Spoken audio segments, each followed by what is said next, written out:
วันนี้วันที่28เนาะปะคาสุใจเนาะปีละครั้งเนาะชาวอาคาเราอยู่ในเมืองยังไม่รู้ประเพณีเนาะเราต้องศึกษาไว้เราต้องดูไว้เนาะ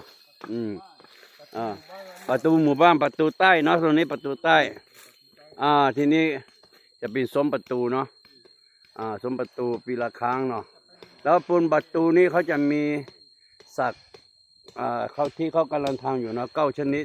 คือเราเลี้ยงชีอยู่ยังมีสุขเนาะเลี้ยงอะไรก็ได้กินเนาะอุดมสมบูรณ์เนาะอันนี้เป็นผู้นำศาสนาเนาะจะมีผู้ชายกับผู้หญิงเนาะผู้ชายกับผู้หญิงเป็นผู้นำศาสนา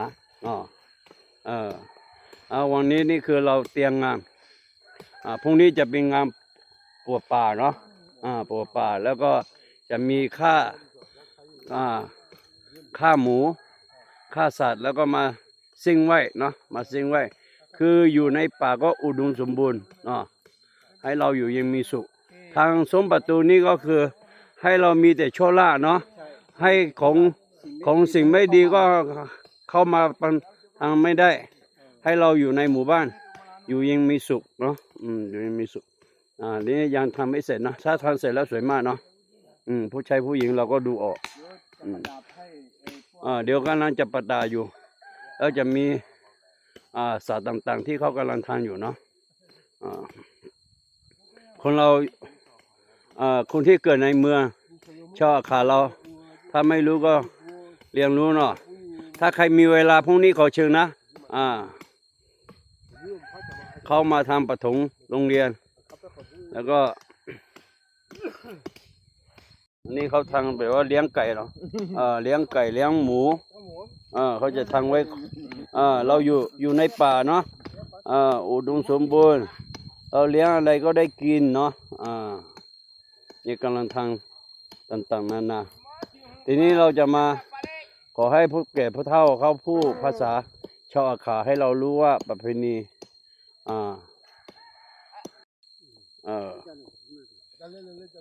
อาคาคือกันนะยังอยากพูดเลยล็อกของจุกุจิโบจุกุจิโบคือเสียหึงไงน่าอีน่ามีล็อกของน่าเนี่ยก็พูดมันปีละเลยอยากพูดทำตะเล็บเปล่าก็โยบุมีหลายแล้วผู้ว่าดีนั่นนี่ส่วนนั้นมีสองล้อลาเสียวเนี่ยยาเสียนี่ส่วนลาเสียวอยากกินหม้อแล้วพี่ชิมอแล้วมาชิมอน่าเยอะสักคนเราเนี่ยบดดีมาผู้ว่าดีมาผู้ว่าบดดีมาจิโปมามือมาเจอเจมาปีลาเลยงั้นมายกมือยกยาจิจังเนี่ยยาเลยจังเนี่ยลูกของน่าขาหน้ามีสันโลไอ้คนน่าสมองเลยน่าสมองบุป่าเนี่ยเป็นง่ายอยู่นะอาคาคนน่ามีสันโลเลยมีฐานเนี่ยอันนี้มีฐานจัดเดี๋ยวเนี่ยมีฐานฐานเนี่ยก็อันนี้ก่อนนะนี่เขาที่เนี่ยอยู่กันเนาะไอ้นี่เดี๋ยวนั่นเองกันละมั้งโดนจับเลยเนาะจะสู้ไอ้ชนน่ะมาจะดีมาบัวจงอะไรเนาะน้องมาน่าดีมาบัวเลยอาคาพนังมาดีมาอาคานะปากคาสุดใจปากคาสุดใจจอมามีโซน่าหัวตาลามันดีปากคาสุดใจนะอาคาปูน่าอาคาเนี่ยนะหมดท่าเลยหมดสลิง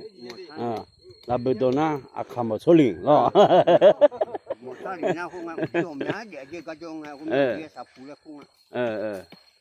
งามาขนาดดาบูไม่สลดเนาะเพื่อนเนี่ยพอเราจะไว้เห็นลายนั่นละบึงเงี้ยล่ะ